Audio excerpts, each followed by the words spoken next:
All right, so guys, we're live. Welcome to the first episode of the Lift Era podcast. As you can see, I'm joined here with three other hosts. My name is Ian. I'm a powerlifter, soon to be strongman powerlifting coach, owner of Urban Barbell, and I'm going to be one of your hosts. This is Alex. Alex, you want to introduce yourself? Yeah, my name is Alex. I am powerlifting coach and powerlifter, I guess. Only a national champion. Yeah, so I compete under 66 and I am the junior head coach of Team Ireland as well for powerlifting. And to my right here, we have Kerry. Kerry, would you like to let them know a little bit about yourself? Hello, everyone. I'm Kerry. I'm the rookie of the team. Unlike these guys, I'm not a coach in any form. So I've been powerlifting for about a year. But yeah, having fun. My background is a bit of psychology, so I like talking all that kind of stuff with Ian. We tend to just talk about that all the time in the gym anyway. So yeah, that's it. And she wants to be a witch. I dabble in the dark arts. Expect plenty of sound bites from Kerry. It's not true. I don't want She's to be a witch. also strong AF, like ridiculously strong. So that's a prerequisite to getting here. So Maeve, Thank you, Ian. take it away. Yes. My name is Maeve. I've been powerlifting for in or around 5 years now. I did a strong woman comp during the summer. So I've kind of dabbled between the two, you could say. And look forward to getting a few more strong woman comps under my belt, hopefully next year or the year after. I studied strength and conditioning in college, and I'm now doing a PhD by research investigating the menstrual cycle in female athletes competing in weight class sports. Slay. So yeah, that is us. For anyone that had been wondering with the ambiguous page.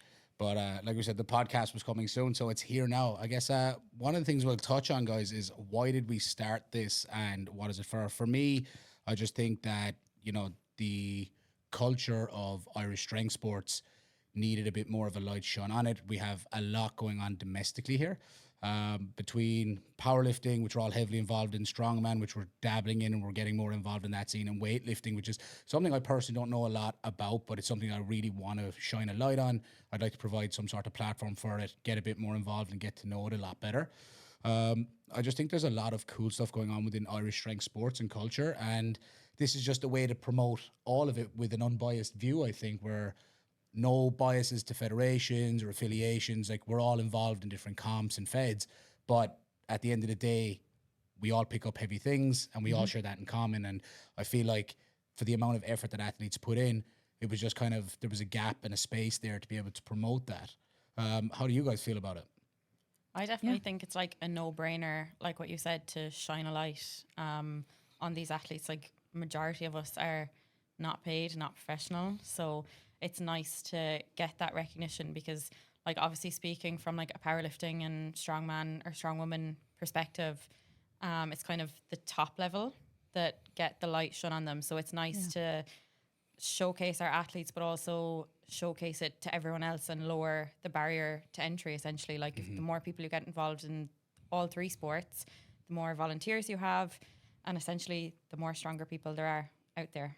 Yeah. True, yeah. Yeah, I agree. I think like we're probably all very like-minded, the people in the three sports. Like, we're all kind of probably very similar people. We're out there just doing something we love because, you know, either it makes us feel better or makes us healthier, or, you know, we just all love getting strong. So I think, like, you know, there's probably a lot of overlap, and yeah, it's nice to see what's going on in the other sports because I personally wouldn't have known as much about it before this. Yeah, I think it's true. There is quite a bit of overlap. Alex, what about yourself?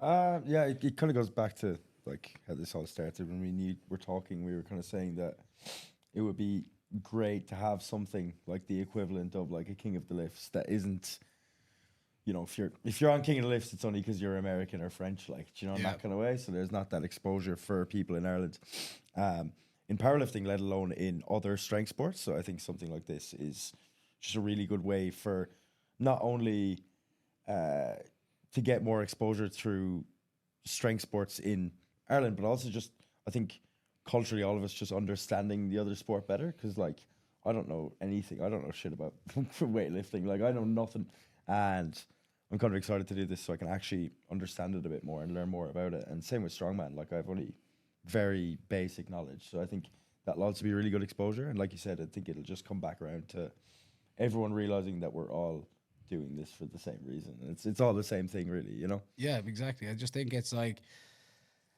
we all share very common traits across all the sports. Like we all spend endless amounts of time and endless amounts of money pumping all of ourselves into just trying to better ourselves through a barbell or through whatever other implement you might be using for your sport. Even for stone lifting, like going back to that cultural end of, you know, classic strongman stuff, and, you know, watching people like, for me, I think strongman is definitely like on a rise at the moment. I think powerlifting has had a huge surge. Like the growth has been phenomenal the last couple of years. And I think we're starting to see a similar thing within strongman now. Yeah. I mean, in Ireland, I would have to give credit to Joe Buckley for really like He bringing has it to the done a forefront. lot, like- He's done a lot for Absolutely. the sport. Like he's really put a lot more eyes in it. He's made it a lot more like accessible and gotten a lot more people who are, I mean, we can see a lot more people are transitioning, like myself or yourself, Yeah. transitioning from powerlifting to dabbling in strongman and really like finding, you know, kind of a resurgence within an ambition and a motivation to continue pursuing more strength. So I think there was, like you said, like there was no king of the lifts for Ireland. And I think that it's important that we are shining a light on everything that's happening domestically, and it's a fun thing to talk about. We literally spend hours every week just sitting down doing this anyway. So why not just put a camera and a mic in front of it and 100%. you know, put it out there and promote the athletes? Like we sit down chatting shit about other people's lifts all the time, going through their Instagram. So it's like It's why like not we're promote having it? these conversations, but so is every other Yeah. gym across Yeah. the country. Exactly. Like Yeah. I think it's a very cool thing for us to be able to do. I think, like I said, the growth of the sport in general, like all of them, especially in powerlifting, I think we're starting to see like a huge wave, and I think there's a new wave coming. Everyone saw I'm really excited about it when Nike introduced the new powerlifting bar. Yeah. Like Yeah, I saw it. Dan Griggs, like I think I ordered the bar, so I'm gonna get a test run off it and see what it's like. But I love buying kit, so I'll definitely do like a little review on it when it arrives in. But I think seeing something like Nike step in, even in a small way, is very, very exciting. Like, who knows where it's going to go from here? You know, you've got Gymshark are dabbling in it. I know they're heavily involved in around Team GB and hosting comps, and they released their singlet. I know they've always had knee sleeves, wrist wraps, whether it was for bodybuilding or power, but you're starting to see them be Actually a lot look at like more specifically like IPF approved kit. Yeah. Yeah.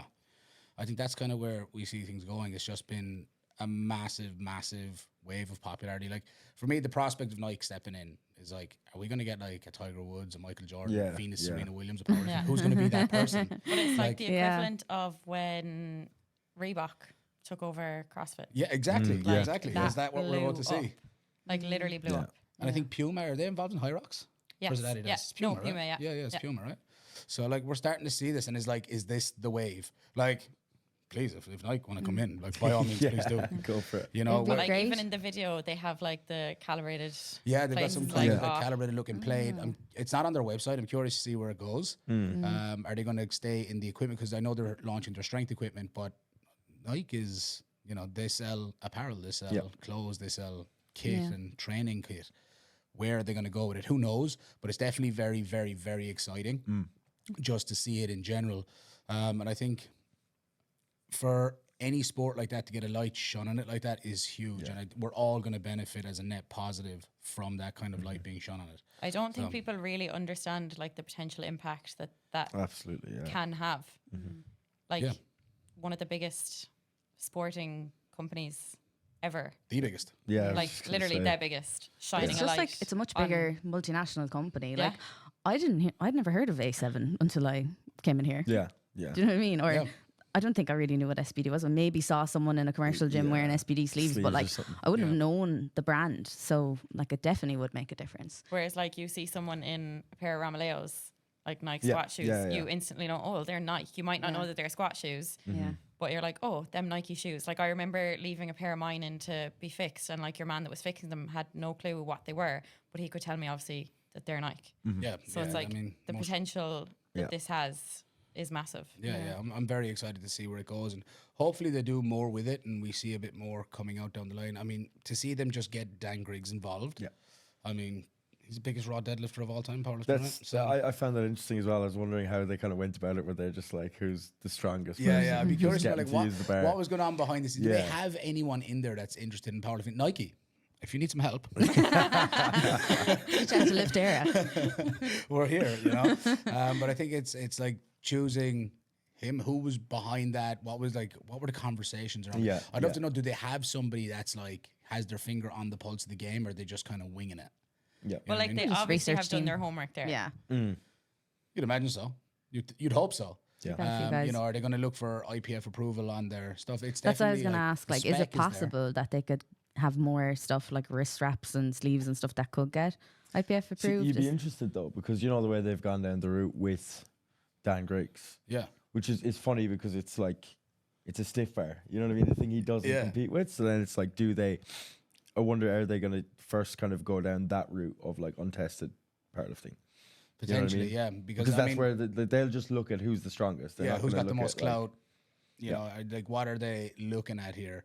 Are they just looking at like these are the numbers on the bar, Yeah. and that's the person we want to get behind? Is that how they're choosing it? It's powerlifting obviously has a broad range of Yeah. federations, rules, which can be a bit confusing sometimes. So you'd have to wonder like who's overseeing this, Yeah. and kind of what's the long term intention. Either way, I'm excited for it. No bad can come of it. Yeah, absolutely. You know, no bad can come of it, and any promotion that these niche sports can get is always going to be good.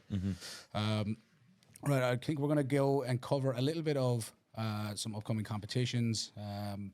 Nearest competition to us is going to be this Sunday, 27th of October. We've got the GSP League 3. But up first is Static Monsters in GSP as well. So I think that's a max axle deadlift. I think it's a max axle deadlift off wagon wheels, the 18-inch deadlift. Yeah, I think so, yeah. And then I think it's a max log press. Cool comp. I really enjoy those ones. They're always fun to watch. You literally do get some freaks out for them.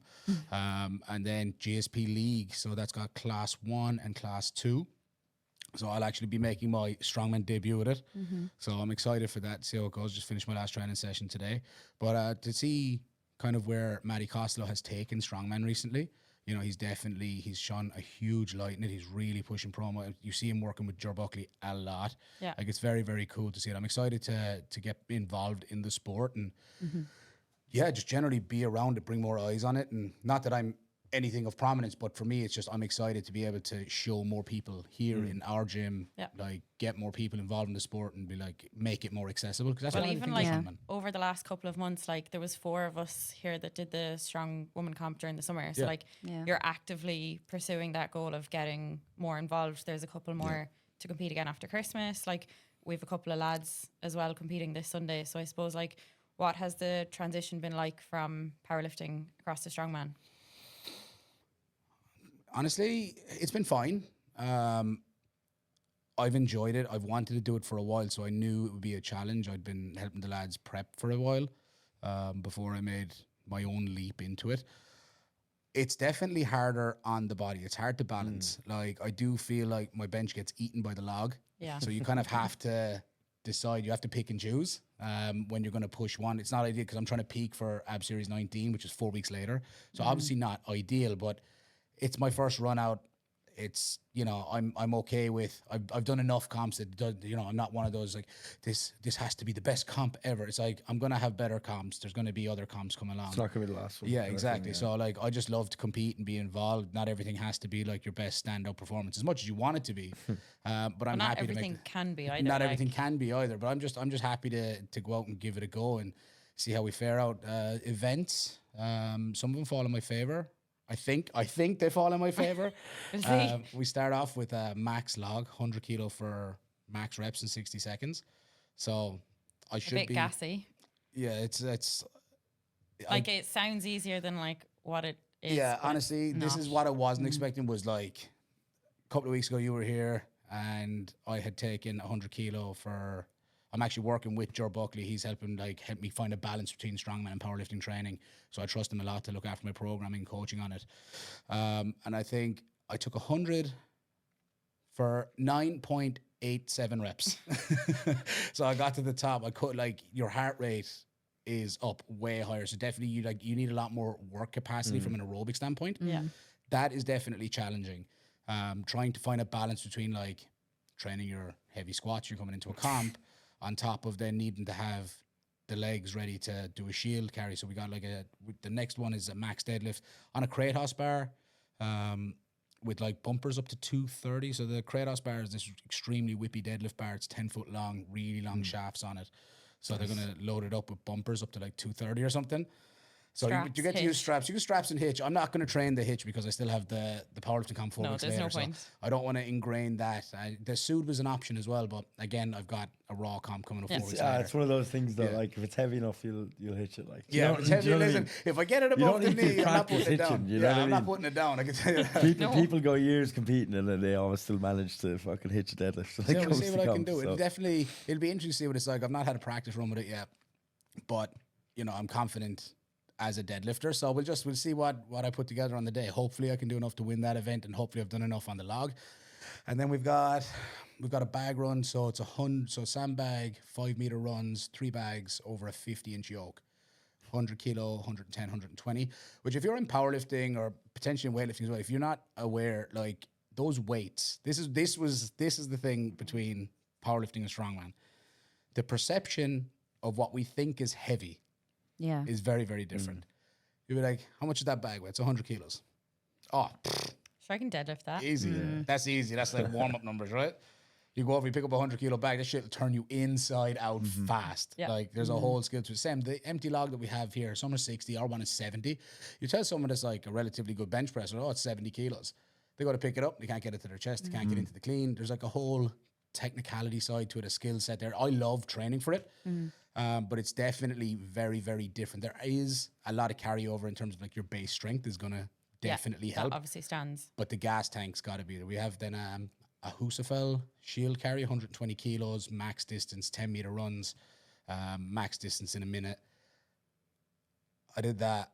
That was hard. Like that, it's brutal on the body in general. Like it's sore, it's digging into your arms, it's cutting the wrists off you. That's what I found about it. I couldn't hack that. Yeah, that's A couple kind of the thing. outside sessions that we did. Was it the outside or was it the... It was all of it. It was the sand was blowing in my eyes. It was like ruining my eyelashes. Did your eyelashes not shield? No. No, they didn't. They No, didn't they do their just job. gathered it. Yeah, it was just like chaotic. The big metal frames, they were banging off my legs. I was like, I'm not made for this. It's like powerlifting is safe. I can Nice do and clean. Yeah, it's nice and clean. Like you got to be made of tough stuff for strongman. Oh, Like absolutely. like big time. It's definitely an eye-opening experience. It's like I said, that trying to get your head around what something weighs. You think something is going to be light because we perceive it to be like 120 kilo bag. It's 2 reds.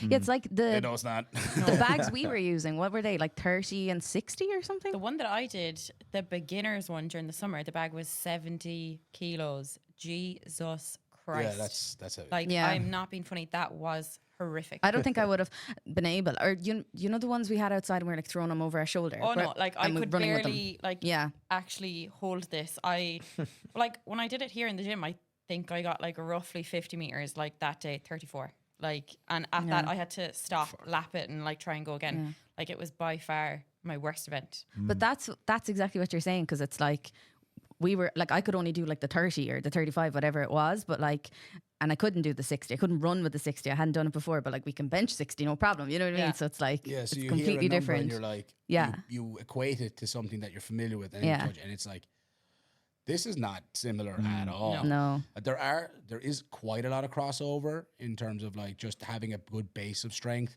generally being athletic. A lot of powerlifters tend to lose their athleticism the longer they're at it. So it's something that I've been enjoying kind of regaining, is that athleticism from back in the day when I played rugby.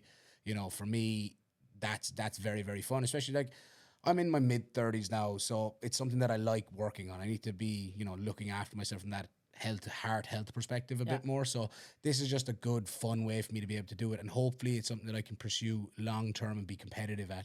We'll see, who knows?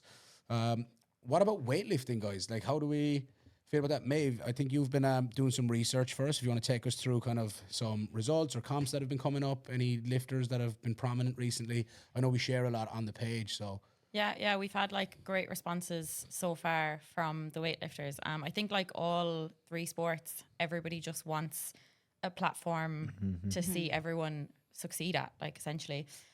So we had Harrison McGrogan and Alana Cuddy. They placed third at the European Weightlifting Cup as best team. So they're youth, so I believe that's like 14, 15-ish. And then Harrison took first in his weight class. He's an under 61 kilo lifter. So, and like that, we had featured Zach Taggart, I think, on the page as well. Junior So like, Worlds, wasn't it? yeah. So just like powerlifting, like the juniors are just popping Yeah, off. and that's the thing. We wouldn't have heard about someone like him, and he's going out doing great things for Ireland, and we don't even know about it. So it's like, Yeah, that's so where it's nice to be able to shine a light on that through this medium, that like you get to see all the juniors, all the masters, and effectively give them all a platform to show their accolades. So we had then the Cork Open was on 2 weeks ago, and we featured Aoife and Roberta were on the page. Yeah. So if there's any other weightlifters listening, please send us in your videos, tag us. You know, it's really nice for them to reach out and to be included. We'd love to be able to see like the top performances or even any performances over the course of that weekend, because the Ulster Open is coming up then the second week in November, so the same weekend as Irish PF Nationals. So it would be great to kind of wrap up the Cork Open and get a few more clips from that and highlight everyone's performances. Definitely just in terms of like shining a light on is something that, you know, I definitely want us to do. And I think if there's any weightlifters that are going to watch this, by all means, feel free to reach out to us. I'd love to have a weightlifter or two on over the next few weeks, or as the podcast goes on, and definitely sit down, pick your brain, get to know a bit more about the culture, about the sport itself, some of the differences and the nuances there. You know, it's something that I'm not massively familiar with. Obviously, we're all aware of it being in the Olympics, or, you know, it's definitely the highest level, so to speak, that you can get in strength sports. So it's definitely something I want to learn a lot more about. I've found it, obviously for me, powerlifting and strongman feels very accessible, but I'm also very You're actively involved with them. actively involved in them. Yeah. So I would definitely love to learn more. I'd love to know where I can find more information. And like I said, any weightlifters or weightlifting coaches, anybody at all, please feel free, reach out. We'd love to have you on and sit down and pick your brain if you're open to it. Yeah. So yeah, it's like, weightlifting looks cool. It looks really hard. It looks like the hardest transition. I wouldn't do like, I honestly, the ideas of me getting into snatch, I don't even think I could get into a snatch position. I You feel gotta like have serious balance. I feel like you see a lot of weightlifters that can come from weightlifting to powerlifting. Yeah, but And like not Jordan the Wright, other way like around. she was yeah. a weightlifter prior to powerlifting. As far as I know. Was she? Yeah. And a monster squat. Yeah. And like she came when to she the sport with first- like a 160 she was a high bar squat, and I squatter, was like, what the fuck? But it's funny because like, so as part of the PhD, I have to teach. So I would have to teach like Olympic weightlifting to the UKSCA standards. And it's like, I would say I have not no business teaching it, but like it wouldn't be my forte. Yeah, fair, yeah. So it's like, it would be nice to, even for me going forward and like actively teaching something like that, like it would be nice to kind of get like the external cues and the little like nuggets that we would pick up as coaches from actively coaching it. Like, You know what would be fun? I know Oh, what you're God. going to say.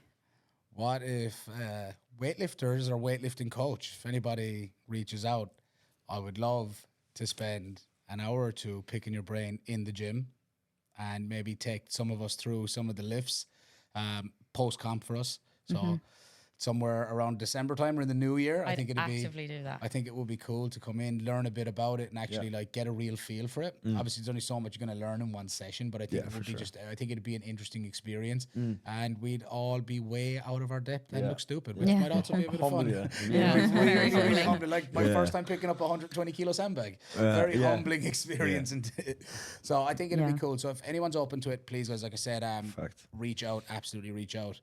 Okay, so. I think I'd like to get in a little bit. This has been living in my head since I first saw it. And this is, we will cover some of the Junior Worlds, Junior Euros performances as the weeks go on, and Masters Worlds as well. Of course. But for me, I definitely want to highlight Andrew Blackwood's third pull. Alex, you were there. Frank, before we get into it, can you throw Andrew's lift up on the screen, please. By the way, guys, I forgot to introduce Frank. Frank, I'm sorry. So we have Frank. He's waving. If you can't see that. So we have Frank on the desk, on the computer behind us. Frank IT is our guy IT extraordinaire. guy.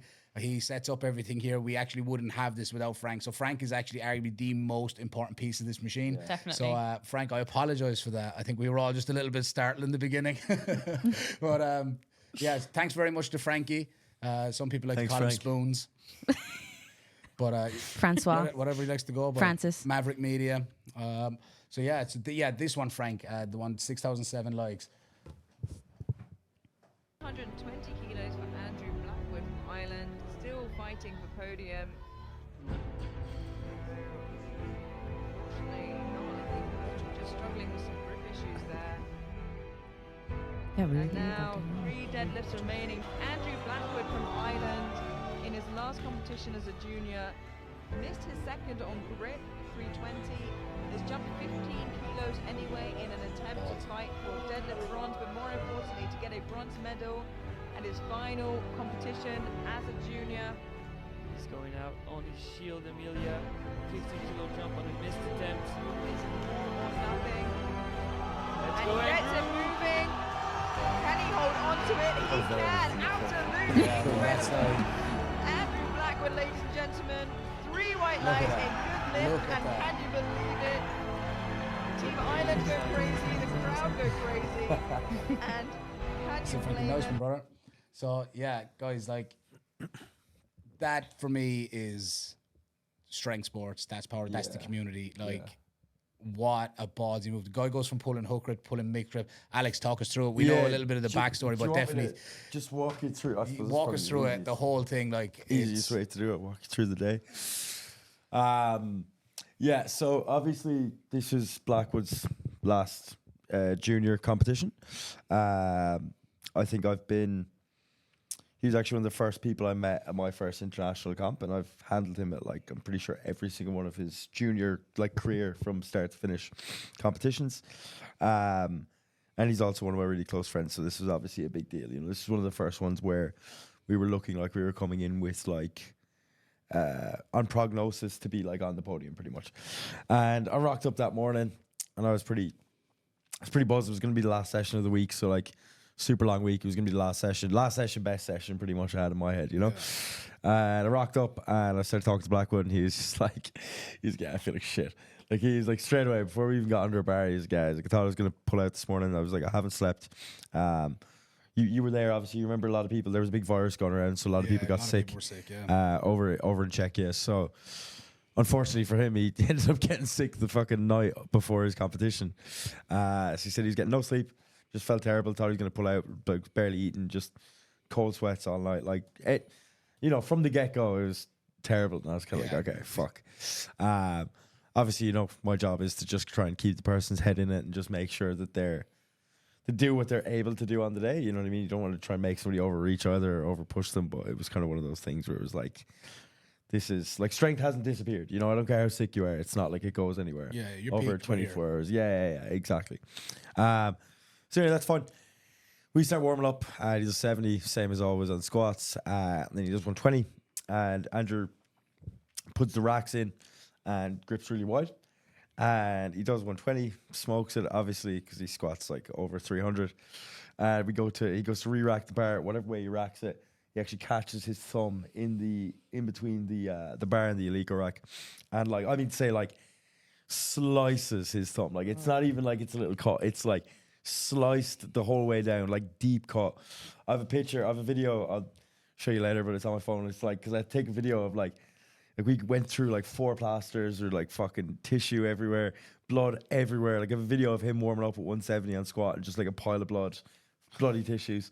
Because I was like, I have to take a video of this because no one's going to believe me. Yeah, you know what I mean? I was like, this. So obviously immediately from there, like, the first thing that goes through my head is like, we're battling for podium and he pulls hook grip and he's got no thumb. You know, so I was just like, Not ideal. fuck. So from the get-go, I was like, this is like, you go from the bar to 120 and it goes from like, this is going to be a bad day to this is going to be a really fucking bad day. Yeah, this is over. But the thing is, for me as well, I don't know, maybe it's because I know him so well. I genuinely still had faith in him the whole time. I was like, he'll do it. You know what I mean? He's that He'll- guy, though. He He's- is, he's yeah, that guy. yeah. And I was saying that to him as well, and like, I don't. As you know, I don't blow smoke. If I say anything to anybody, I mean it. I mean it. Yeah, unfortunately, sometimes as well. But yeah, but yeah.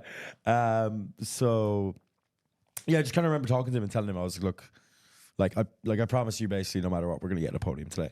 And I really did believe that. Like, I wouldn't have just said it for no reason. So we went down. Squats went the way they did. That was a roller coaster as well of emotions. Missed his opener. Normally I wouldn't go up with anybody anyway, but Blackwood's been around long enough that I had faith in him to do so. So Yeah, I was you like, can okay. trust him. Yeah.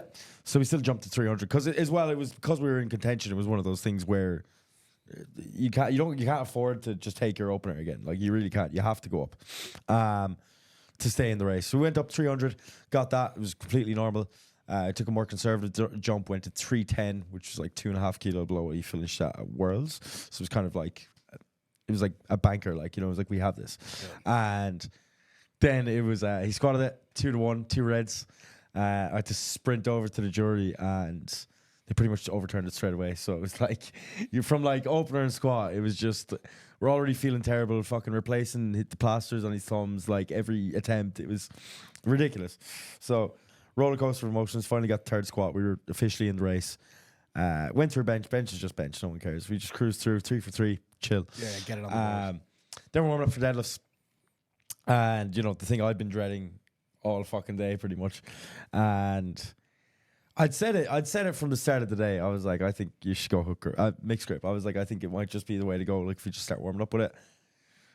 Like, when you've got no thumb, you've more of a chance of pulling it mixed grip than hook grip, right? Yeah, You know what I like mean? this, So you need a thumb for me. that was where I was kind of going with that. So I think we're warming up, and he's like, as in, I literally seen this dude wincing with 220, and I was just like, fucked.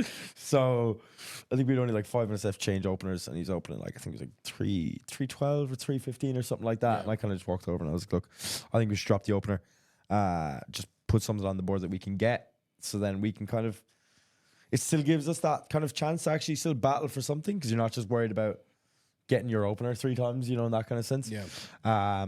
So we dropped it to 300, just a number I know you could probably double overhand any day of the week, you know. And Jesus. And so he got that, smoked it, jumped 320. You could see like his thumb was getting worse as the reps were going on. Like, even warming up, we were like, just do 1 rep of everything. Just don't even fucking let your thumb get any worse than it is.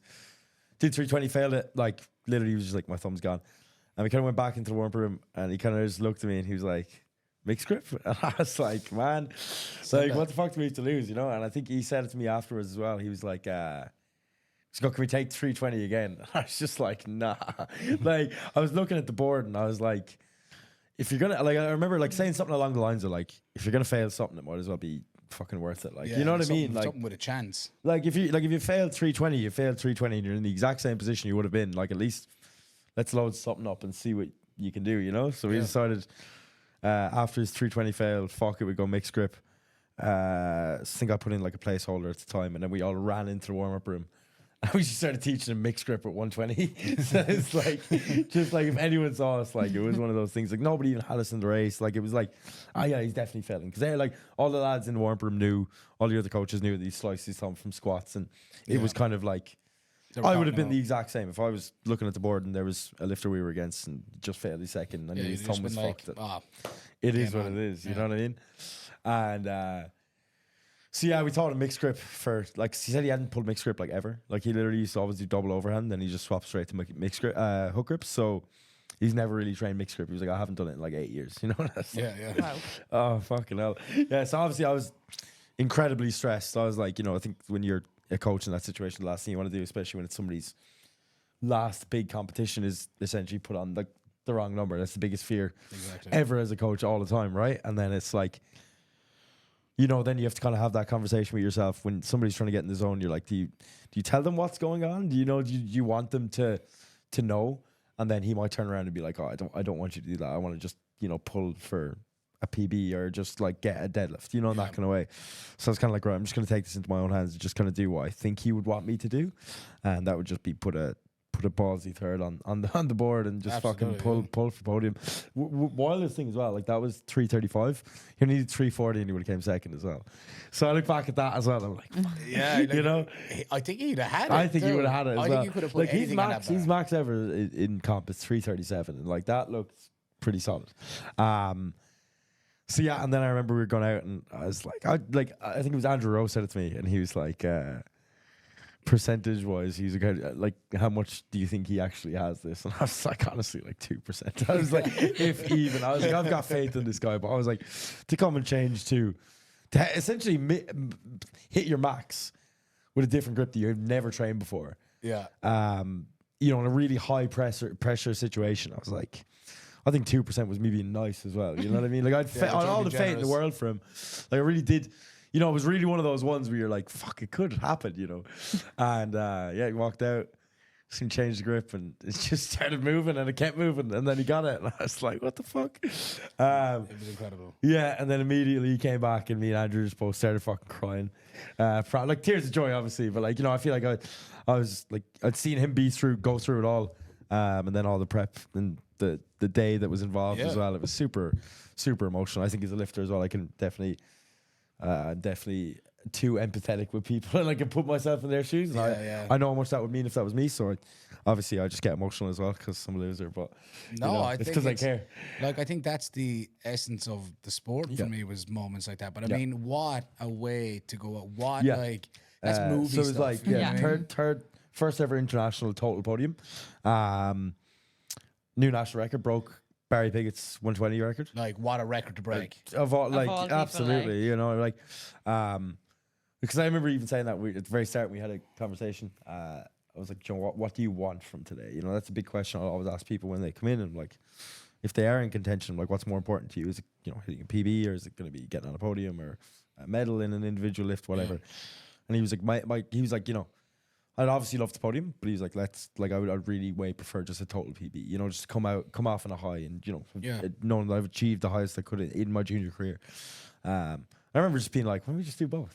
Like, you know what I mean? I was like, we can do that. Let's just do both. Let's get you on a podium and get you a total PB. Yeah, we did. Yeah. And it was great. It was like, honestly, yeah, probably that's peak from the top three, like, you know, most stressful, enjoyable, emotional fights I've ever been a part of in powerlifting. I mean, it's up there with Katrina Connolly's 200 pull at Junior Nance. Yeah. You know what I mean? With the all or nothing pull. The all or nothing, it was pretty much the same thing, yeah. But like, what a way to top off. What a way to go Andrew, off, yeah. Congratulations. That Absolutely. was like, honestly, that You're was the man. heroic stuff. You are him. Yeah, he's hum. You are hum. He's hum. From time to time, guys, you're going to hear us put on this terrible northern impression. I was told mine was good, actually, so. People have to tell lies, Alex. AJ told me himself. Oh, right, he said I wasn't that. He said we were all right. Yeah, he thinks we're sound though. Yeah, he does, yeah. Talking about AJ Mulhern. AJ, you better be watching after it. Yeah, you better actually. You after all better this be shite checking talk, this out. Otherwise, I'm not sending you back your Irish team kit that I have at home. Yeah. He left it in my hotel room. Did he? Yeah. So I still have it. He messaged me the other day. I meant to post it, and I was like, totally forgot. I was too busy. Told him I'll give it to him at Nationals, but if AJ, if you don't message me after this, I'm keeping it. I'm not bringing it to Nationals. Yeah. That will be no. That's not even an empty threat. Yeah. No, it's not. No, I'm for real. He will as well. He No, that's actually, I had a conversation with AJ last week just while we were on it. I was like, man, just because of how fun you are, you need to promise me you just keep making it back onto the Irish team. Yeah, just. I was like, you need to. Like, you need to win next year. Just Kid's so national you can treasure, man. Honestly, I think we should do if we could make a position.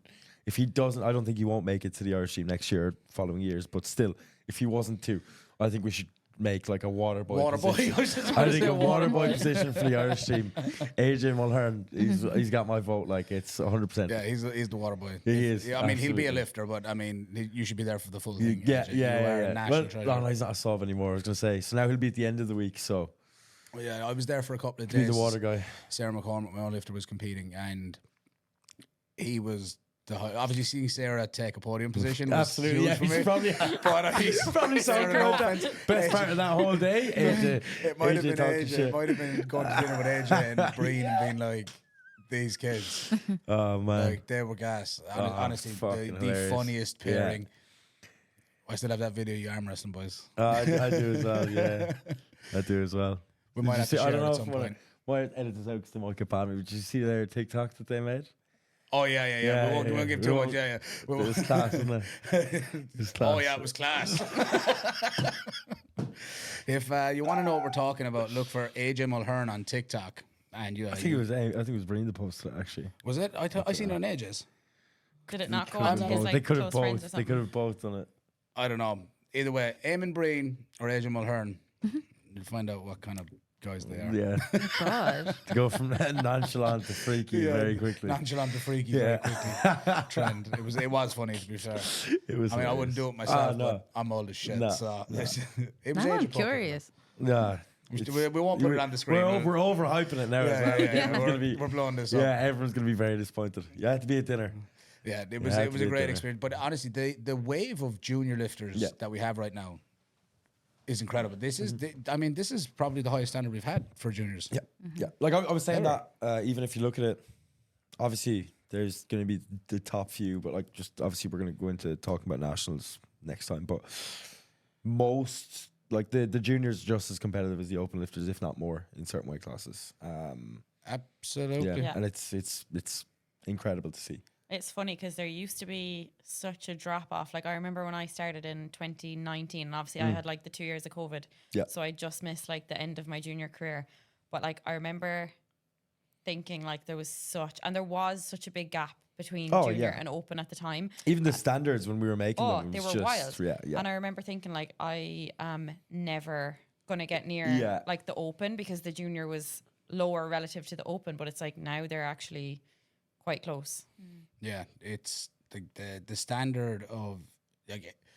I hope all these juniors that are here now stick it out because it's like anything. better, Life does man. change, but there's some extremely talented lifters, and hopefully they don't. I would love that if they understood just how good they are. Yeah. Yeah. Like, you guys are the future. The sport's kind of relying on them. Some of them need to be reined back, but yeah, Yeah, some of them a definitely- lot of them need to be. It's told not how good they unusual are, to yeah. see a junior lifter in the back, headphones on the best in the world, like, and he goes out and pulls 140. Because that bombs. That's usually the case. I goes out, misses 2 squats, goes up anyway. I just needed to be a bit heavier. Yeah. Couldn't get down as low. Fuck's sake. And then Alex comes swooping in. You need a hander. You want coaching? Link in bio. Link in bio. Send it to your parents. I take Revolut. Fact that is true. Shameless plug. Yeah. It was a very fun experience. I was there for like a day and a half, in and out, just to watch Sarah, and definitely some of the junior team that I got to meet, really cool kids. And some of them aren't kids. I mean, these are 23, and they're adults. But I mean, is it Josh Holmes? Josh, yeah. His dad.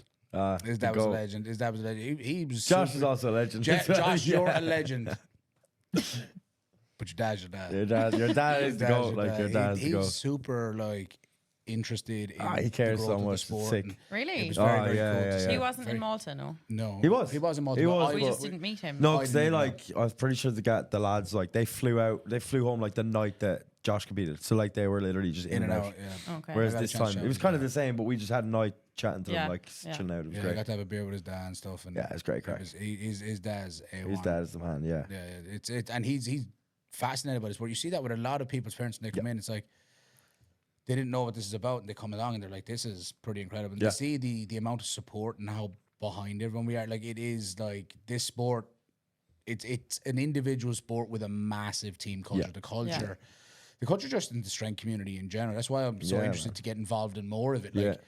is it like this everywhere? I'm presuming it is. Like, Yeah. But like even when we when I was training in Malta, like it's definitely not the same across the world. And you can obviously speak more in terms of like a team culture and like rack sharing and things like that. Oh yeah.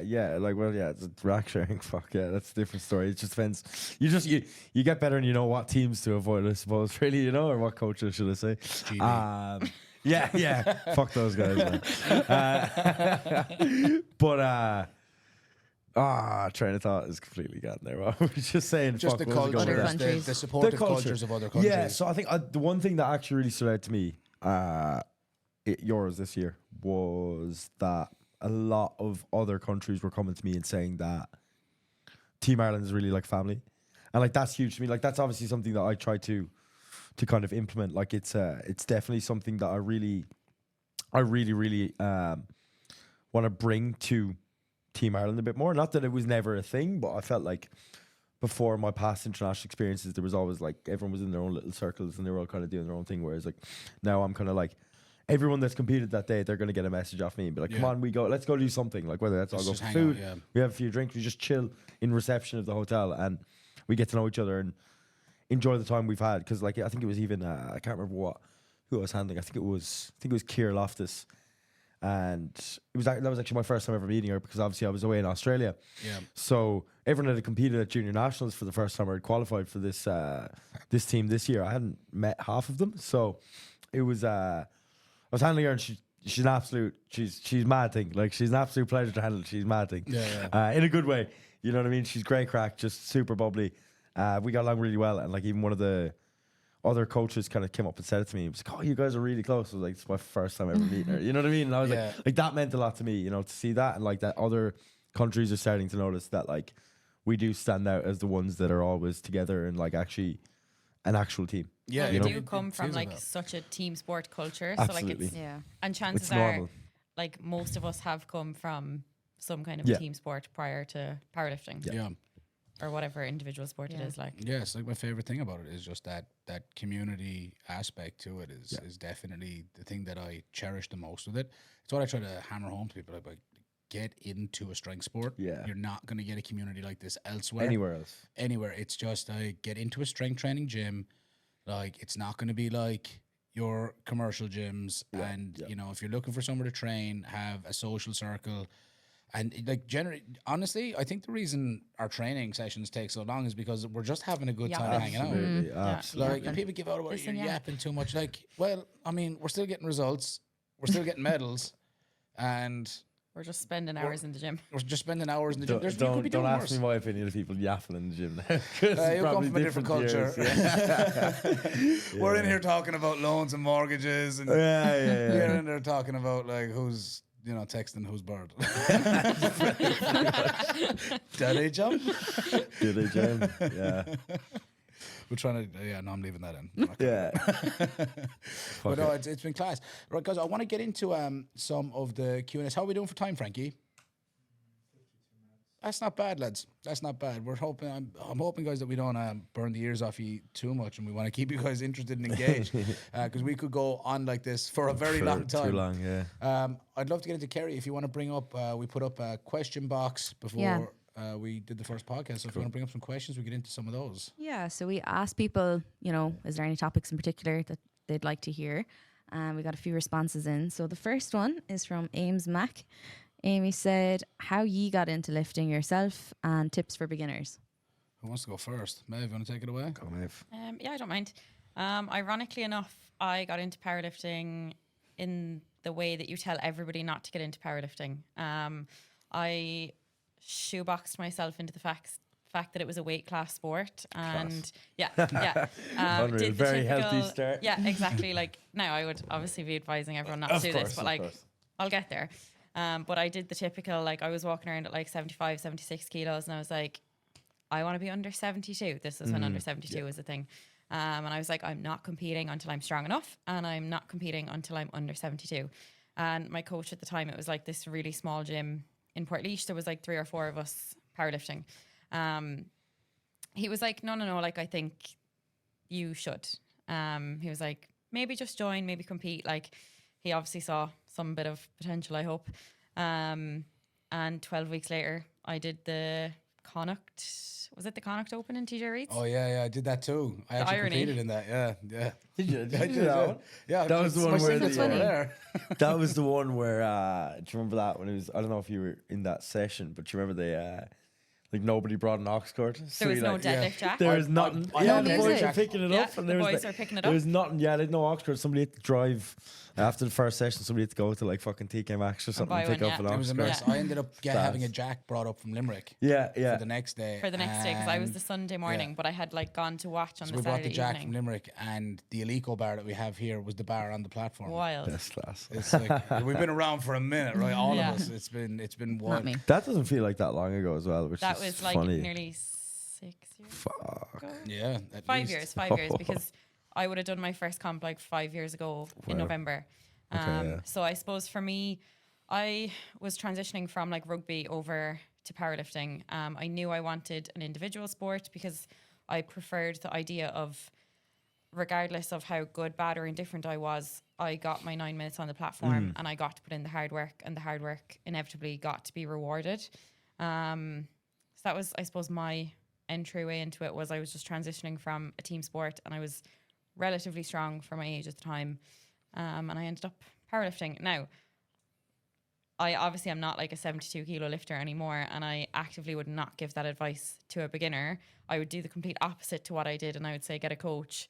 Don't pigeonhole yourself to a weight class, and compete as soon as possible. Like, if you wait till you're strong enough to compete, you're never going to be strong enough. you'll never be good Like, enough. I'd actively not be competing now because I still class myself as not strong enough, even though everybody does. Like, that's just imposter Biggest syndrome. pet peeve ever is when you get lifted. Do you know, like, I they don't like- want to ruin the rookie season. oh man, but do you know what I actually hate the worst time of the year is when the standards get released. Standards get released, and then you get every fucking young fella is like, oh, I'm not competing until I hit the standard. And I'm like, right, so you probably won't get there till another 2 years, and the standard will be raised by another 50 kilos by then. it'll It's be like, this is raised, just and going to you'll be lacking never. experience, and you'll have no platform It time. literally, yeah. You'll go to your camp, and you'll have put 2 years of prep into this one day, You'll and go you'll 4 for 9. shit your pants. You'll go 3 skip for 9, commands. and then you'll quit powerlifting and that'll be fucking that. resent the sport for the rest of your life. There's a lot to be said though for like just building up platform hours. And I know that Oh might my seem God. obvious, but like Yeah. like each time, like it's easier and you enjoy it that little bit more. Oh, get it in as often as you can within reason, and based on like your health in terms of like, are you prone to injury? If not, if you're young and you're pretty much just made of rubber if you're young. Yeah. Like, just get out, get on the platform as often as possible. Get yourself a decent coach who can guide you through that. Get on the platform, because I mean the nerves. We see it with Alicia here. Alicia's only just turned 17, and she still gets nervous out, but she's competing not back to back to back, but very frequently. Yeah. Because you see this, like, there's a potential there. Yeah. She wants to progress in the sport. And it's like, all right, well, let's Yeah. keep you going. Let's get more platform time. It's not so much if we can add a little bit to your total, fantastic. Because when you're that new, you're going to add a bit every time. Yeah, Yeah. and that's what I was just gonna say as well. It's like if you're planning on competing frequently, like you don't like. It's hard to get this through to a lot of people's heads, but like sometimes the goal behind competing isn't putting up a huge total and PBing by 20 kilos and everything. Like sometimes Yeah. it's just getting that experience, Yeah. getting better. Whether that's like even going into a comp where could be something like an abs like Division 1 or Division 2, where like you're finally actually have to battle for something. Yeah. Like a lot of people go the first 3-4 years of their career of powerlifting just tipping away, just going in, trying to go 9 for 9, hit a total PB, and then next thing you know, you get good enough that you're qualified for nationals, you're battling for podium spot, and you absolutely bottle it because you've never been in a situation. Never had a high You've never pressure had pressure. situation. Yeah, and I think that's a big thing. That's what I really like about the ab series as well, is that it can implement that as well. Yeah, across all divisions, right? You don't Yeah. have to be like top 7 to have a Yeah. battle. You have your You can do top 5 something, in those divisions, Yeah, based and on your even relative if you strength. are like a how do you say, like an average lifter, like, or an intermediate level lifter, there's a big chance if you go to just like a regional comp, you're probably gonna have to, like, you can still battle for a podium, even if it's not like Yeah. nationals or whatever. Like, I still do that. If I get a lifter and we come in and they're only in their second or third year of competing and they're just bang average, but I see that we're like, we can they're good- battle, they're a good battle for regional lifter, third in a regional comp. We'll fucking do it. Like, Yeah, I'll tell them exactly. what's going on and let It them keeps know. our coaching blade sharp Oh, too. man, You know what I yeah. mean? You You're kind of always want fall that asleep. practice. Yeah. You want to be like, coaches, we get to play powerlifting. Yeah. Like, you get to actually play powerlifting, which is fun. It's so fun. Kerry, I what think about yourself? probably just on that, like, finances might just be a limiting factor for like sub juniors and juniors. Yeah. Maybe like Oh, yeah, in terms of hotels and cons- tickets Absolutely. and stuff. comp fees and stuff. Yeah, That's there's probably the definitely only that. thing. Getting tickets or Yeah. frequency of Yeah. actual comps throughout the year as Yeah, well. because it is expensive. Do you know? Yeah. Do you know? It is a very expensive sport. I would say it's up there with golf. Oh, If man. any Yeah. golfers want to correct me, by all means, we can compare books. But I can tell you, At least if it's you're a sport really, that's really cost me good at everything. golf, though, you get something. You can eventually You can get something in return. back. Yeah. What you mean, like You're gonna do, money? compete against Tiger Woods and Rory McIlroy? Like That's what I mean. Like yeah, prize yeah, funds? yeah. Yeah, like pro golfers, yeah. Oh, right, okay. So you could say the same about powerlifting. It's just not. That Well, I level. mean, I Dan got it. Griggs. There you go. I got my Back check. in 90. You did. You got your check. I cashed out. You know what I mean? What was the name of that federation again? it'll come to me. We'll talk about that one later. But Kerry, what about you? What was the question again? It was how do we get into this? how sport? we got Tips into for lifting beginners? ourselves and tips for beginners.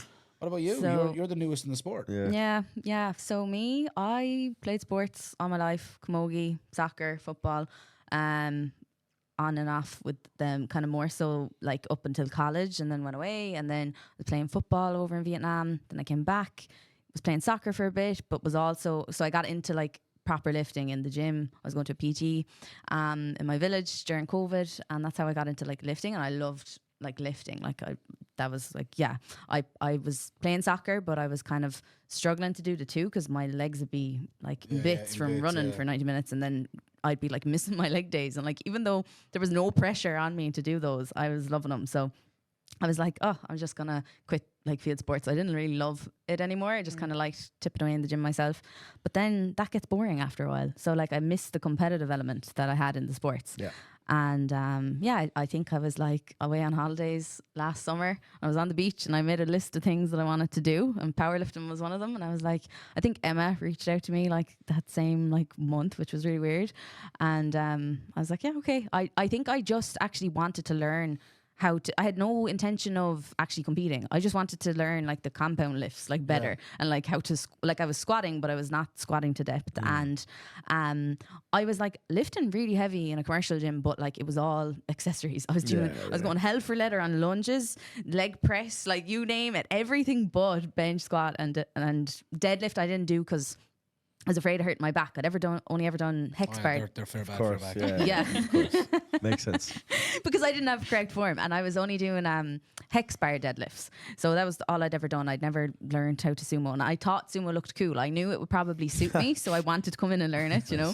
I knew it would suit me. I thought it was cool. Yeah, but like You'd be surprised how many people say that. as well. no, I did. I really did, because I don't know. I think I kind of knew that, like, you know, sumo was a lot of like quads and stuff, and I was like, okay, I probably might be good at that. So I just wanted to try it, and I couldn't squat in a commercial gym by myself because I didn't have a spotter, I didn't have a training partner or whatever. Same with bench, like, you know, I was hammering out like dumbbell chest press as heavy as I could go, but you can only go so far with that. So yeah, I just came in here then, and then I think within like week 1 or 2 you were like, you need to compete. So I was like, okay. There's a lot of potential there, like out of the gate. So, and what kind of advice would you give to someone that's like thinking about starting?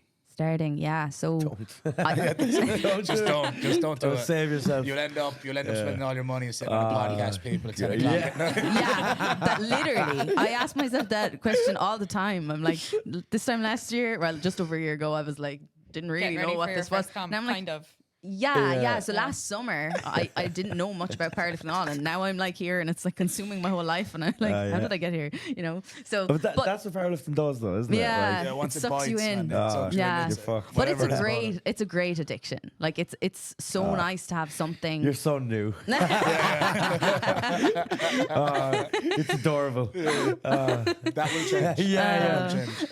We Okay. needed you here. Yeah, this is why we because, need like, you. Keep the we need positivity. you to remember what we fell in love with. I'll bring the vibes, guys. It's okay. Yeah, but I think as a newbie, my advice would actually be like not to be intimidated by it, because I think it can be intimidating. Like, you guys have all been in it a long time, and it's like, you know, all the lingo and, you know, We know how to use open powerlifting. Yeah, leg leg drive. Like, but that's actually something that like people who don't powerlift don't know. Yeah. I was having a conversation with a friend of mine the other day who goes to the gym a lot, and like he benches and he's pretty strong or whatever, but like he's like, what is leg drive? Like, he wouldn't know. Do you know what I mean? Like, they don't think about it that way. Of course. So like, you know, there's Legs actually for bench? yeah, like Hold on, wheels, legs, and bench. yeah. No way, That- really. there's so much behind it. There's so much thought behind everything, like the 3 lifts, and there's like even just the fact that like it's a whole process and a science of like building up to your like comp and peaking and stuff. Like, people outside of this don't get that. Like, I didn't get that. Do you know what I mean? Yeah, so no, they still think it's in the era of West Side. It's and just upper lower. upper That's lower. it. Yeah, just Upper go in, lower, baby. smash max weights and Yeah. go. And that sometimes does happen. I think Max out every week. I think for me, like how I got into it was I played rugby for a very long time. and then I had ended up opening a gym. Wasn't playing rugby anymore. Long story short, wanted to find something competitive to sink my teeth back into, like yourself, and went to an expo. Saw strongman, powerlifting, CrossFit, bodybuilding. I was too fat for bodybuilding. I was like, not for me. CrossFit, too much running, not for me. Strongman, I was like watching that, and then I was watching powerlifting, and I ended up spending more time watching powerlifting. I was like, it was equipment wise more accessible. I had a bar, I had a rack, I had plates, I had a bench. I was like, oh, I could do that. This looks really cool.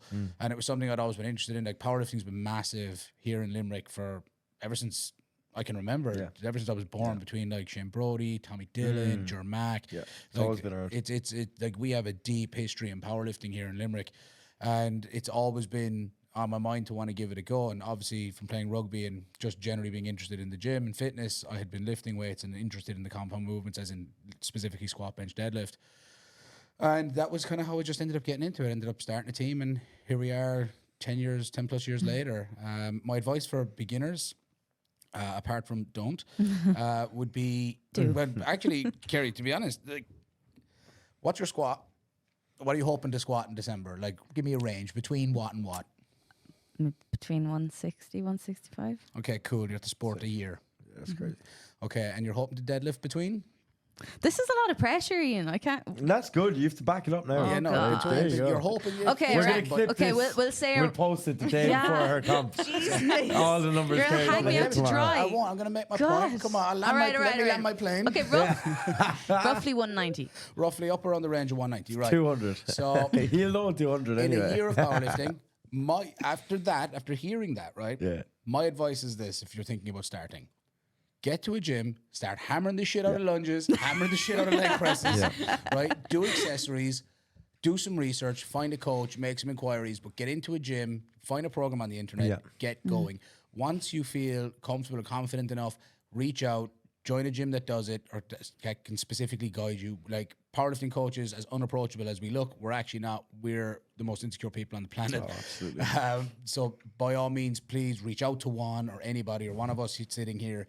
And we're always happy to give advice. But if you're on the fence and you're thinking about starting, just get in, but get to a gym, start lifting weights. If you've been Just do hammering it. the shit out of your accessories, Just do it, Nike. And be chances are you're consistent. I think just do that it. be consistent as well. Like you have to know that you're gonna be consistent with it, because like that was the one thing. Like even though I was just in a commercial gym going in there training by myself, I did my 4 sessions like no matter what. You know what I mean? yeah, like I think that's a huge part of it. Being like- consistent. so yeah. So I think that's But I important. think building a base to start from. I think a lot of people, especially in modern powerlifting, get into it and they just focus on the competition lifts and very close variations of them, and that sometimes does you a disservice. You don't have you need a base of like muscularity. You want to be strong everywhere. You don't want to be the guy that has no arms, no delts. Well, maybe you do, or that you want to be the girl that does that. But that's absolutely fine and you just do it for your own purposes. But if I was to give advice in it, I would say get to a gym now Yeah. and build a base,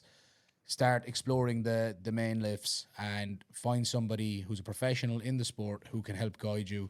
But definitely get to building a base as soon as possible. Yeah. Hitting plenty of muscle groups multiple times a week. Yeah, that's what I was gonna say. Is like more so if you're starting the gym, don't try and start with part of get familiar with the compounds, but don't make them a priority. Like I wouldn't, if I ever had somebody who's brand new, I wouldn't be like, right, you're squatting twice a week, you're deadlifting twice a week, you're benching 4 times. Like, be like, nah, we'll do once, we'll do them 3, all 3 1 time a week. We'll just focus on just building a skill set. base and getting Just build that base, power building, for lack of a better term. Get into some of that. But in terms of really prioritizing those additional movements and exercises that build muscularity. What about yourself, Alex? How did you get into it, and what kind of advice would you give? I suppose you said it earlier, isn't it? Insecurities, riddled. Yeah, riddled in them. Yeah, I used to play rugby. I did like every sport. I tried every sport, and there's something I was terrible at all of them. And when I was growing up, I always just wanted to be an athlete. I don't know why. I just thought it was so cool. You know what I mean? You just see what it didn't even matter what sport it was. And yeah, I ended up going to City Gym, powerlifting gym, and I was there in 2016. I was still a sub-junior, and I was just going to the gym for 2 years at that stage. Walked in and just always dabbled in squat, bench, and deadlift as everyone does. And I walked in, saw a records board, had no intention of powerlifting. And then I was like close to all of the records. And I was like, oh, I could do that. I could do it. I was like, fuck, I can actually do something and be good at it. Yeah, So that was it. I even say that to this day. I'm fully convinced. Like, I love it now, obviously, but I don't think I ever would have started if I like looked at that records board and they were all like 200 kilos off of what I thought I was capable, like what I was capable of. Yeah. So that was a big thing.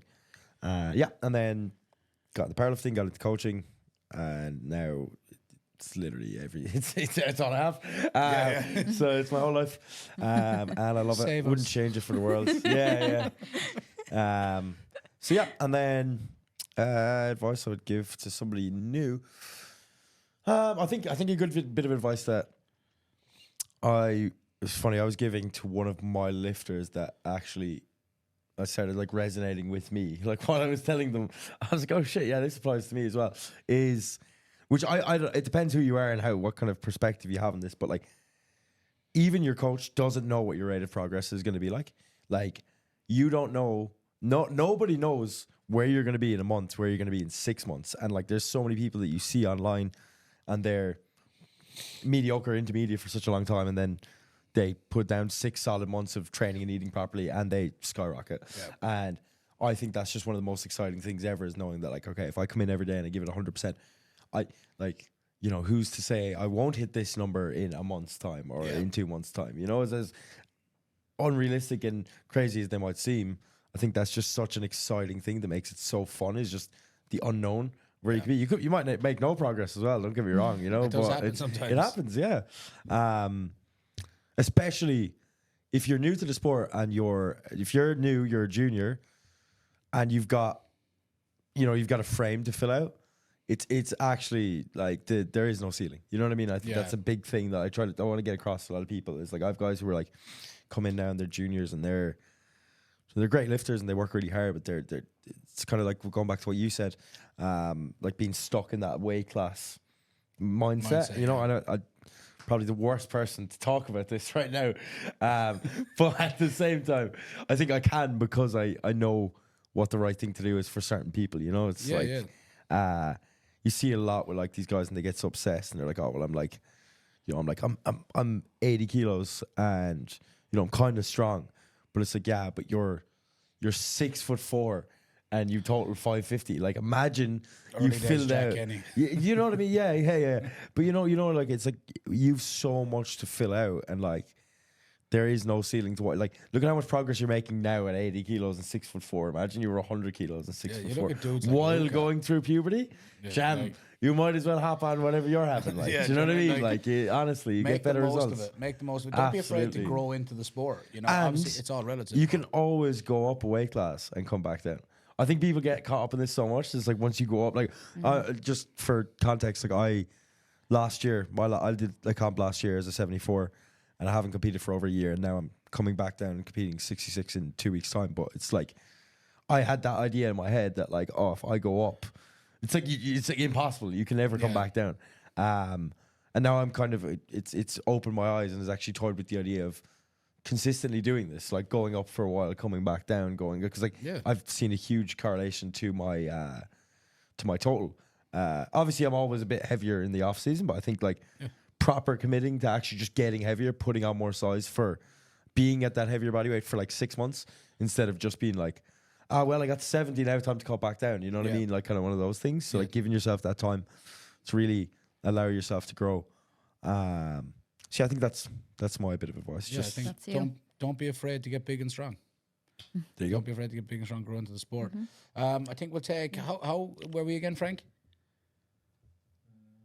1 hour, 14 minutes. All right, cool. So let's we'll take one more question. I think I want to get into a little bit on comms and just a little bit of a side bit on Irish PF Nats, and then we go from there. So let's you pick whichever one. There's a heap of them, so. I feel like a lot of these maybe touch on stuff we're going to talk about in the next few weeks. So I'm just going to pick out a random one here that might be applicable to all the sports. It's just someone said, I would love a little bit on lifting in preparation for getting older, if possible. What was that? Oh, that came from Megcellent. Oh yeah. Okay. So I Meg know wants to know Go on, So- Ian. how it might You help. want to Prep talk for getting about old. this? You think you funny? You want to talk about mothers? Listen, hey, you called yourself Silver Fox You did earlier. actually, yeah. The silver fox of Irish Listen, powerlifting, some- apparently, according careful to what you Ian wish for, Benson. Ian. Some people have. I've been known to be called the George Clooney of Irish Oh powerlifting. God. Like, Have Have you? day off. listen, you weren't there. You all weren't right? there. You weren't there. We believe you. No one was. It was I was, just him in I his was in my mirror. bedroom and the mirror was just talking to talking me, back to me. telling me I was so good It looking. was, it The was silver fox, huh? it was in the shower. Actually. Yeah. Okay. Okay, so for an aging population, this is get to the gym as fast as possible. In terms of like preparation for an aging population, is that the question? Like how to prepare? Yeah, I as an think aging it's just population? like about getting older. Like, how can lifting in the gym help someone who's aging?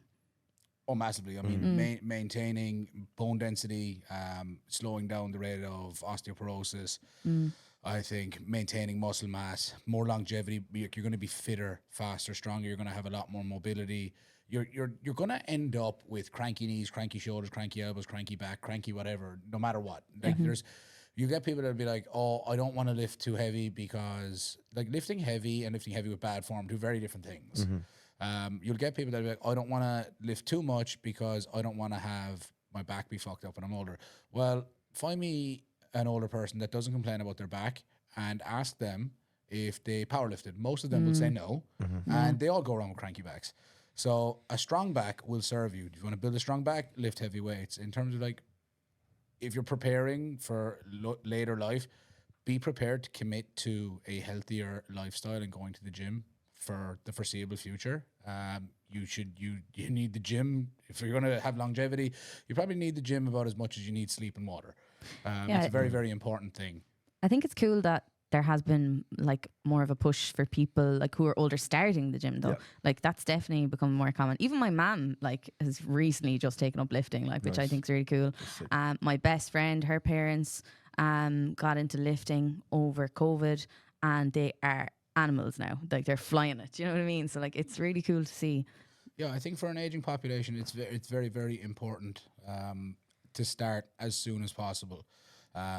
Advice for that population, if they were to begin, is get a trainer or find a fitness class or find a buddy that you know is doing something and start there. Yeah. Work your way through and, take your time.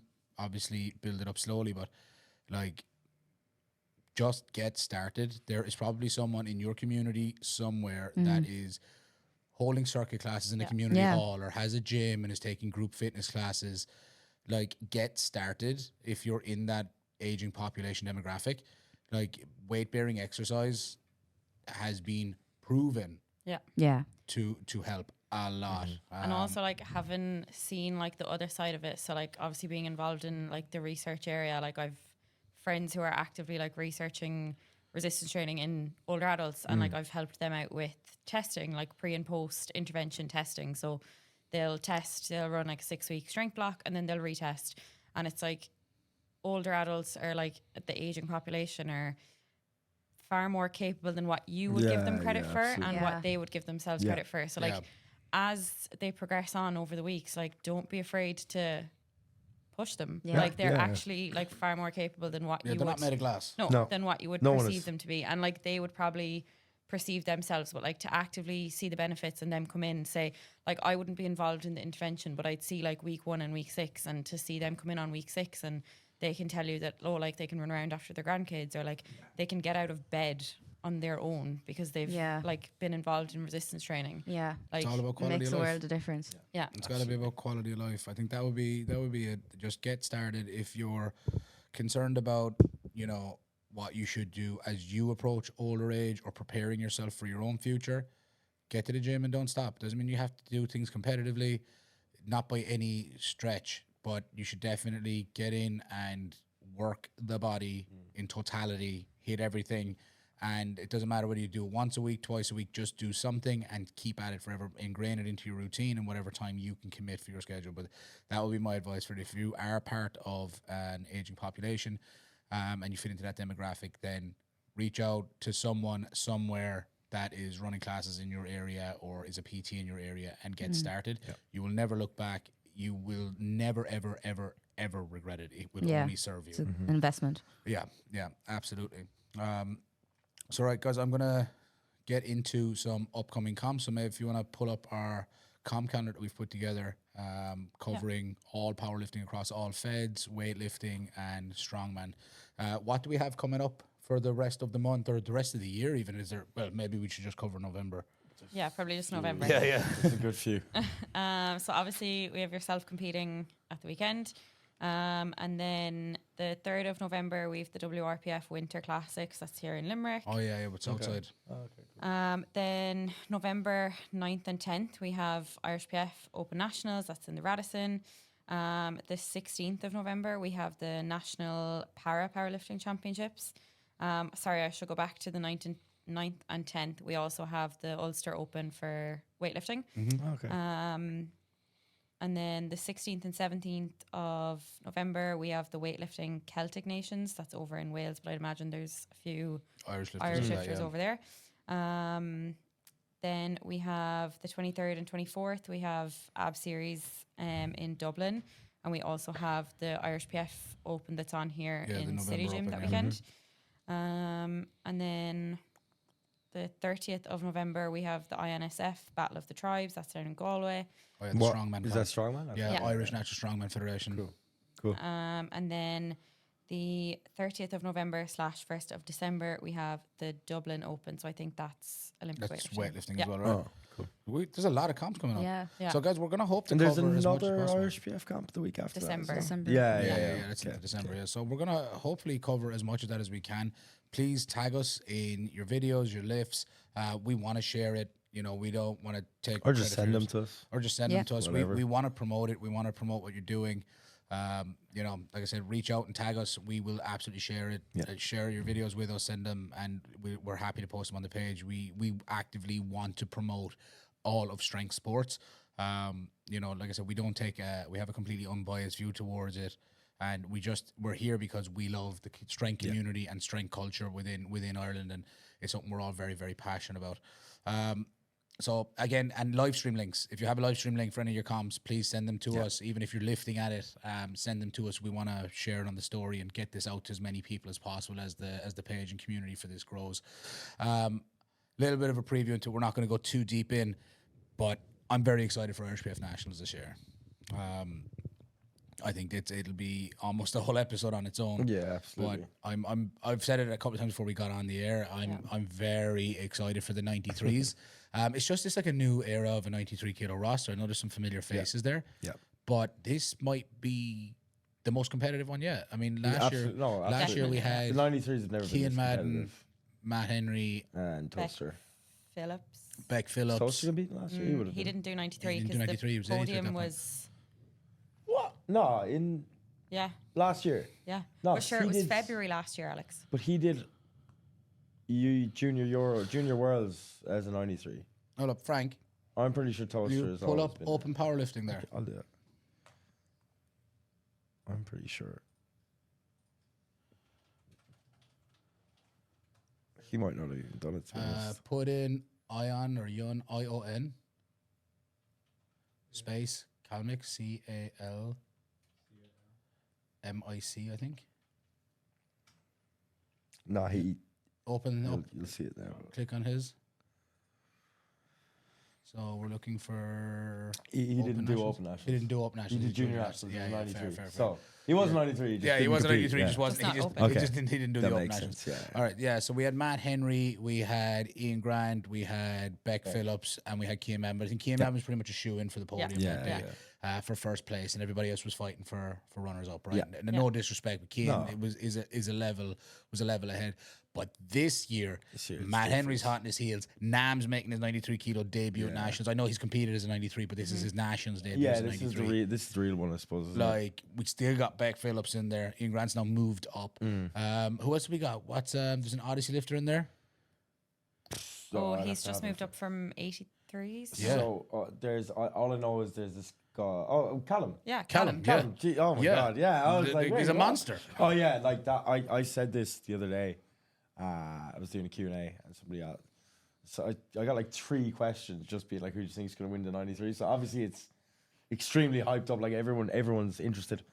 And that is one thing I said. Like Cal is like just built different, man. Like he literally, he's just last 3 years just keeps going up a weight class, just keeps winning.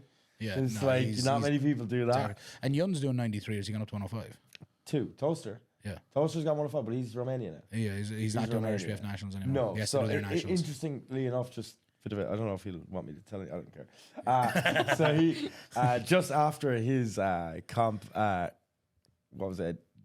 Worlds in Malta, he did 807 as an 83, came 4th place overall. 93, sorry. Came 4th place overall. But 5 days later, he actually did Romanian nationals. So he did as a 105. But he did on the Saturday, he did an equipped comp, but he competed raw and did like 770. And then the day after, did 807 again. He competed 3 comps back to back. In 10 days. He's a lunatic. He's crazy. He's a lunatic. And he got from being 92 point whatever he was weighing at Worlds to within like 8 or 9 days he was like over 100 when he weighed in. That's like wild. within 24 hours after he competed, we weighed him and he was 100 kilos on his scales. And he's Jesus jacked too. Christ. He's huge. He's a monster. He is huge. Yeah. Great guy, actually. Shout out He's- Toaster, even though you definitely very outspoken Definitely not individual. listening to this, and if you are, you haven't got it this far. Like Yeah, you no, turn- there's no you way. turn He's this off turned by this now. off. But if you are listening, Toaster, we love you. But he does. He's a man of many words. Too many. He speaks to speak a lot, Toaster. So, Toaster, Sorry. please. Feel I free to reach went out. completely off topic. No, there, but that's what this is about. We're just shining a light on as much of it as we can, guys. I'm excited for Irish PF Nats. Like I said, it's an episode within itself. I just wanted Yeah, to touch yeah, on it. There's absolutely. definitely a lot of hype around it, and we're going to be promoting pretty much all comps that come up and all athletes. I think that is kind of it from me, guys. Anyone want to say any parting words? First step down. How we feeling? Pretty good. Yeah, good. Yeah, I think it was a good episode. If you may, We'll find out. once again, We'll if find out, you're- Alex. If you're not like Toaster and you've actually made it this far into this episode, thank you very much for listening to us talk shit for however long it's been. Long time. It's been long, hour and a half. Yeah. Grand. All So, right, yeah. guys. That is a wrap. Guys, you want to say anything? Thank you. Subscribe. Thanks. Please come back again and listen to us. Yeah. Listen. DM please us. Yeah. Get involved in the page. Send On us a listener, message. not Not personal. Not personally. Yeah. You can follow me personally. I don't mind. Actually, I need friends. He But does. like I said, if you've made it this far, thank you for listening. Thank you for tuning in. We're excited to continue to do this. We've, as you can see, we've put quite a lot into this, so we intend to do it for a very, very long time. It's not just a one and done. All going well. But unlike Alex's 74 kilo career.